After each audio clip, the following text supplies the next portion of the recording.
and sign up, and we'll activate you right away. And we can start in a few minutes.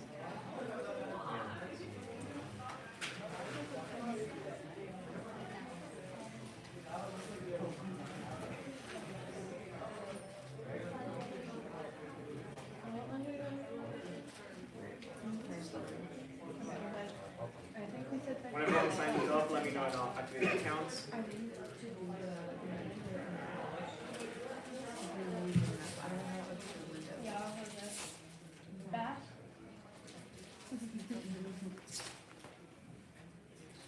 Who likes burgers?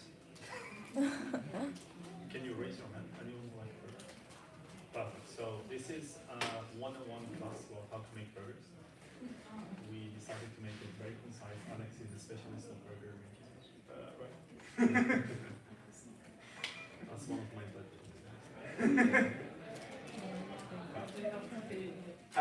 For app/company name, you can just put hack MIT and we'll know it's you.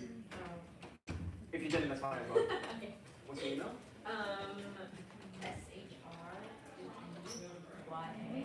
That's fine. It's fine.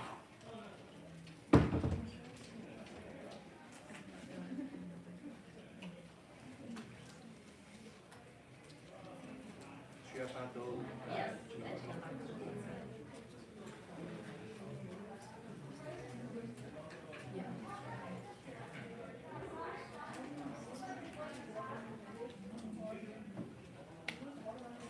What do you want us to put? Anything. MIT.com.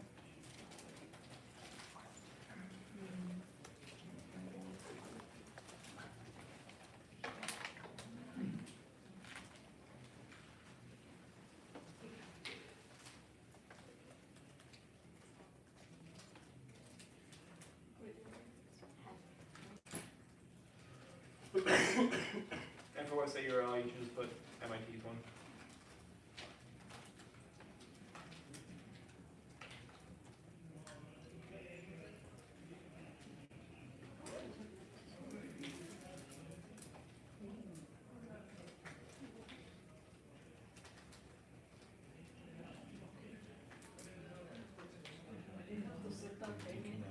No, you can Yeah, ignore video that. live stream, and then I'm going to put Yeah, in you the activated Discord. right now.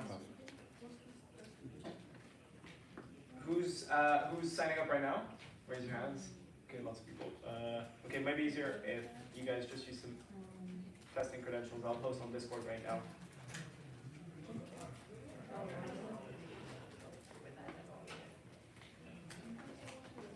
So if you go on the Terra Discord channel, I'll post some credentials right now so you guys can use those for testing. And then we can get you guys activated right after. When we get to the welcome page, I'll activate you right after so we don't go through every single person. I'll post some credentials on the Discord.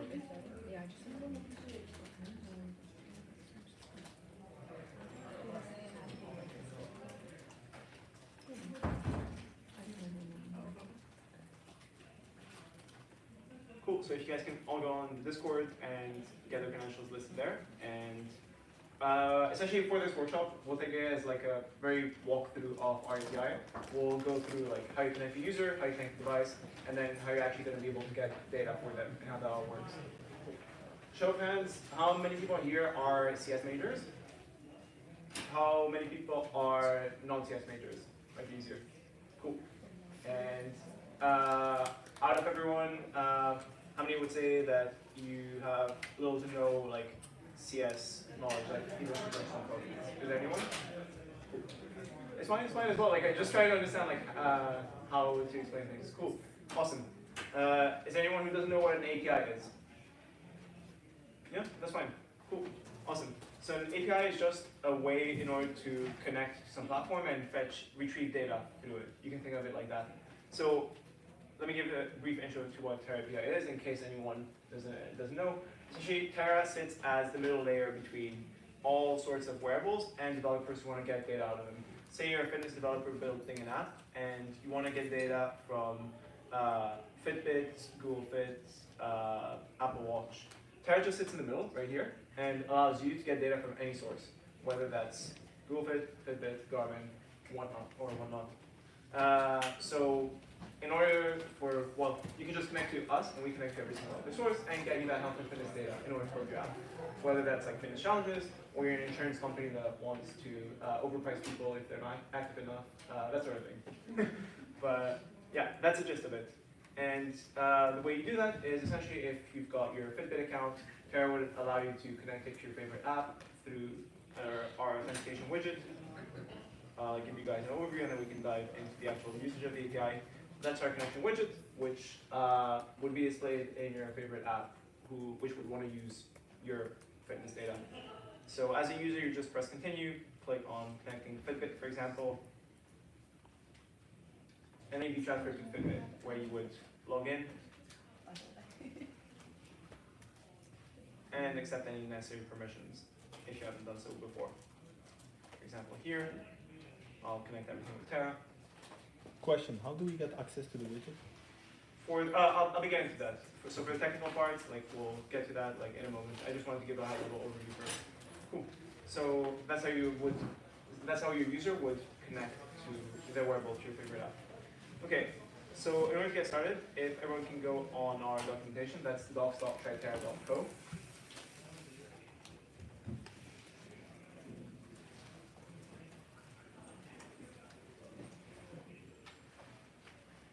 And to give a brief idea before diving in of what sort of data you guys can get, this would be in the API reference page. You can see at the top, if you click on API reference. Then if you go all the way at the bottom, you'll see where it says data models and V2. This is going to show you all sorts of data that you can get through the API. What this can look like is anything that you can imagine that your wearable could collect, whether that's heart rate through the optical sensor that it has, or when you record a workout, for example, you press start run, you go for a run, your wearable records a bunch of data, then you stop run. That activity session would be returned under this activity table, for example. This would be things such as heart rate, how much power you generated if you're doing a cycling workout, for example, your speed throughout the activities, and a bunch of other metrics. You guys can delve more deeply into it later and check that out. Additionally, we can provide various body metrics, such as if you have a smart scale that connects to your Fitbit account, for example, we'd be able to put that through. That's your weight, your body fat percentage, BMI, and so on and so forth. We can also collect glucose data from various CGM monitors, if you happen to be using one, or blood pressure, if you have a blood pressure monitoring device. From that, we also provide daily summaries, so that's how many steps you've done over a day, for example, or where your heart rate was throughout the day, or your calories burned, this sort of information.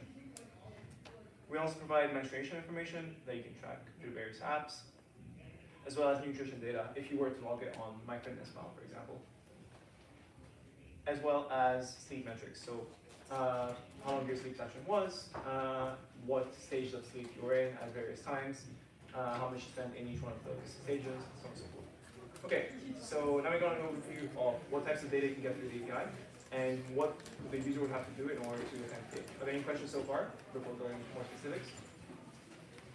Cool. Okay, so if you guys use the testing credentials that I shared in Discord, you'll be able to use the various endpoints for the API directly on here. So the first step is connecting an actual user. So as we said, it's done through an authentication widget session. So it's the first endpoint in the list of API endpoints on the top left. So if you want to connect a widget session, then you'll be able to use the API right in your browser as well, just to test, to play around with it. So we can go back and take the credentials that I posted on Discord. So you can take testing Terra and put it into the dev ID field. Essentially what dev ID, what we call dev ID is how we identify the developer. So you as a developer building an app, you would use this as a set of credentials to access the API. So you use your dev ID here, and then the API key would go into the authorization on the top right. For providers, you can put the names of the wearables that you would want to connect. These can all be found in the data model, but we'll start with the default ones that are provided here. So there's Garmin, Withings, Fitbit, all comma separated. So you can go with these. Cool. So we can try the request. And in the request, you'll see a URL. I'll zoom in a bit. So on the bottom right, you'll see a URL that starts with widget.checkout.co. That's the link that you want the user to open in order to connect their wearable. So for example, in their app, you would go to, maybe you're building a fitness app, and the user would go to settings and press connect my wearable. You would then trigger a function that calls this endpoint and gets this URL and opens it in a browser. So the user would be able to access this link once you open it for them, and they'll see the exact page that we saw earlier. So if you go on there, they're able to connect whatever device you chose to display to them. Cool. So say the user goes through this flow. Let's say they go through Fitbit again.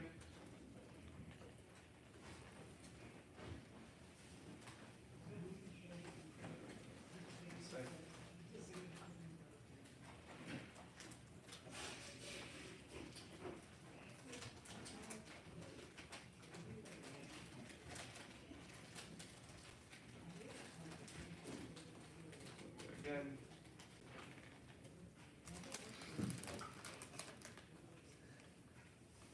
Okay, we're having some issues.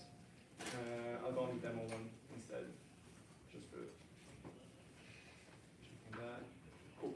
So again, say the user connects a Fitbit. I've already gone through the flow, so I don't need to go through it again. But how do you know they've connected? So once they finish the authentication flow, if you see at the top of the screen, in the URL, you've got their user ID. This is how you identify the connection on Terra's end. So this user ID, you'll then be able to query data, all the data types that we saw earlier for workouts, or daily summaries, or various body metrics. So that's the identifier that you'll be using to query data for that user. You've also got some metadata like the resource, which is Fitbit, and some more metadata here. Cool. So how would you actually get that? For example, if you notice on the connect widget session, you have a couple of URLs that you can pass in here. Of success redirect URL and of failure redirect URL. That's where the user will get redirected when they complete the flow. So on this screen, instead of being on widget.checkout.co blah blah blah, they would be on whatever you passed in there. So this can be localhost, so your own local machine, where you have some server running and accepting requests. So it'll get redirected here, and all these query parameters will also be passed in. So you can grab the user ID from there. And that's one way. If you were looking at our docs earlier, one thing you might have noticed is that for any data updates, we talk a lot about webhooks. Does everyone know what a webhook is? Or who doesn't know what a webhook is? Cool. Who doesn't know what an HTTP request is? All clear here? Cool. So a webhook is essentially just an unsolicited HTTP request. So essentially it's a post request, just one type of HTTP request that you would send to some URL with any data that you want. So whenever there's a data update, for example, for your Fitbit user, we as Terra will be sending you a webhook, just an HTTP request with data, to some URL that you've given us previously. So we send you all the data updates. Cool. So how does this relate to what we were going through? When you authenticated a user, we were stuck at, okay, how do I know that this user actually connected their device? So as soon as the user finishes the flow and gets to the screen, one way is to grab it from the URL, but another way is we send you a webhook with all that information when they authenticate. So this is a request to the URL that you've given us previously, containing the user ID and all the information about that user. We got, for example, here what the webhook would look like is, okay, so someone with this user ID connected a Fitbit user. Then you might think, okay, how do I link it to the user that's already using my app? So one more thing that you can pass into this endpoint is the reference ID. So this could be, for example, the user's email on your platform, say alex@terra.co. If I were to pass this in, then in the webhook that you receive, you'll see that you also get alex@terra.co, and you get the user ID that you would use to query the Terra API. So you can link the two together and say, okay, Alex just linked his Fitbit. So that's how you would create a connection and get the user ID that you can then use to query for data. Cool. So now we got a user ID here. And using this ID, you'll then be able to query other endpoints. So we were talking earlier about getting activity data or daily data for that user. You can play around with it straight in here and query for data. I was connecting the user using the demo widget, so I'll just change my credentials for that. But you guys can use the same one and use the same flow that we've already been going through.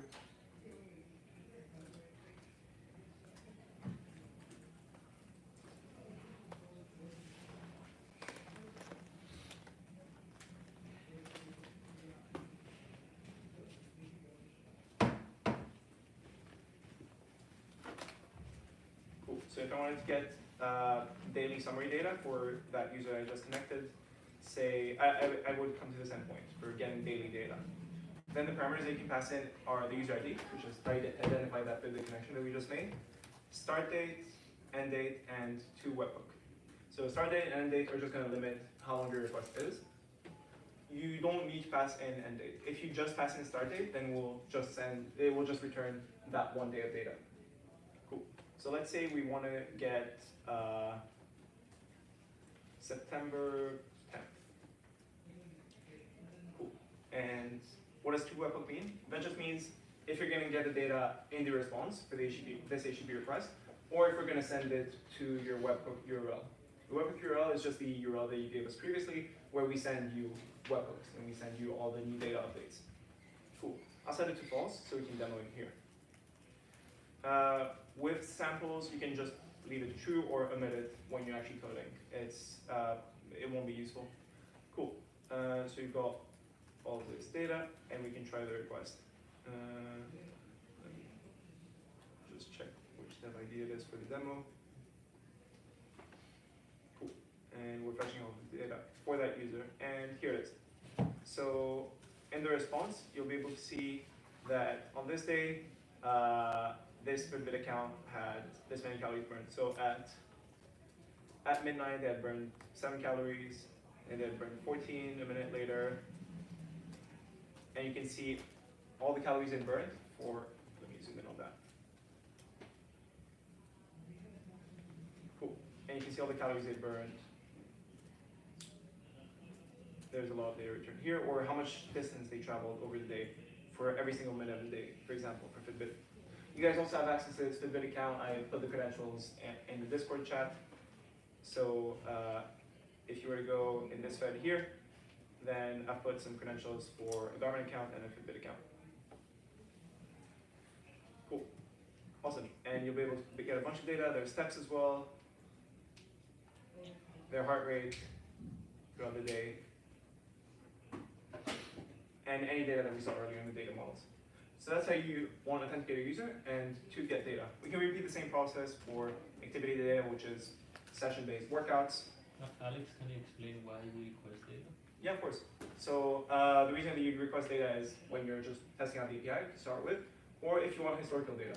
For example, if the user is just authenticated, you might want their past week or their past month data to perform some analytics on it, some data processing, or just get some historical understanding of, okay, like what's this user activity over the past month. So that's why you would be using this API in your app in order to be able to get that historical data. Now, for any data updates, as I was mentioning earlier, you're going to be getting webhooks. So these are just post requests that keep getting made to your URL as the user is active throughout the day. In order to get a list of all the possible webhooks that you might be able to get, you can go into webhook events on the left-hand side, and you'll get some explanations about how to use webhooks, what they are, some information about them. And if you go in event types, you'll be able to see all the possible webhooks that we will be sending. So off is when a user connects. Deoff is if they disconnect their device, or if you disconnect them, or if in the app they press the button that's okay, removing the connection. And a bunch more event types, for example. The relevant ones that you really care about are these ones right here that I have highlighted. These are all the data updates that we'll be sending automatically to your app. Does anyone have any questions so far on how to use things, or if anything doesn't make sense, or something specific to your use case as well? Anything that's unclear? Cool. What's up? Does Terra API have way of like detecting if there's some missing data? Like If there's- maybe the wearable device connected had like some missing which could not be detected. Do you have an Is there a example? way, huh? Do you have an example? For example, like feed the watch. Mhm. Sometimes if it turns down, it doesn't really record the data. So like, If it doesn't record heart rate, for example? yeah, if it doesn't record, like you can see, I assume that like when connecting with Terra API, you also get the date associated with it. Mhm. Is that correct? That's correct. Like, is there a way of like detecting which dates are missing in the same data, or they will always be sent for date with maybe no data, or we only get what we have data for? Yeah, you would only get what you actually have data for. So if one day you don't have any data recorded by your wearable, then you would simply not get anything for that one day. If we go back to the different data types, so for daily, for example, if you see in metadata, you have end time and start time. Each start time would be the beginning of the day, and the end time would be the end of that day. So you get one of these JSON objects per day. So if a day you don't have any data, then you wouldn't get that one. If you want, for example, if it didn't record any heart rate, then all these values would be null, so signifying that there is no data that has been recorded. Okay. Does that make sense? I think I'm lost on the last part. Mhm. Is that like heart rate will be null if we recorded everything but the heart rate? Mhm. Like what are the cases where we would they get the data for the start time and end date? And what is the cases where we get the new data for heart rate? Like, they're two different scenarios.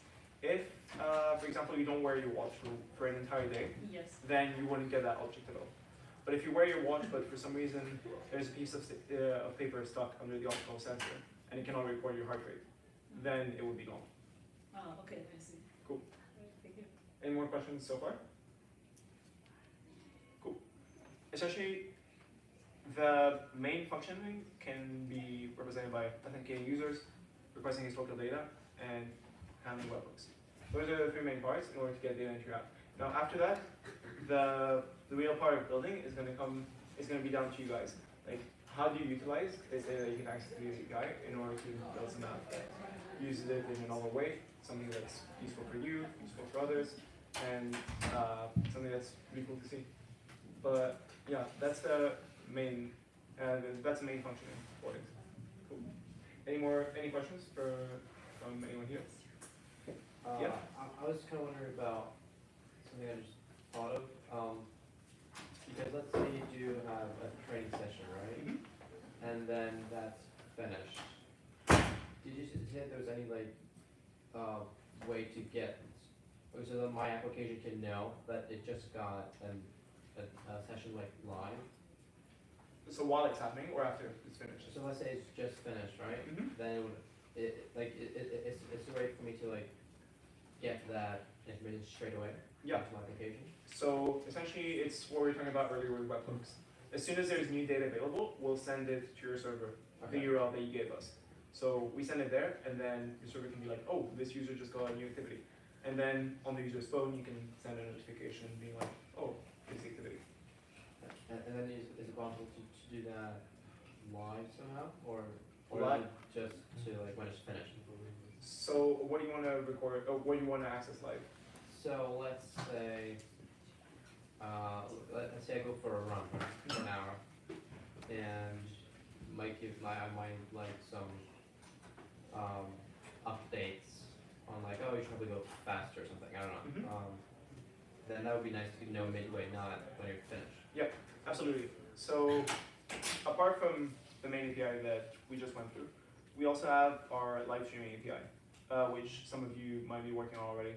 Essentially, what this allows you to do, some wearables expose heart rate values or speed values through a protocol called BLE. Who doesn't know what BLE is? Cool. So essentially, who doesn't know what Bluetooth is? Cool. Okay, so everyone knows what a Bluetooth connection is. BLE is just standard for how you communicate things over Bluetooth.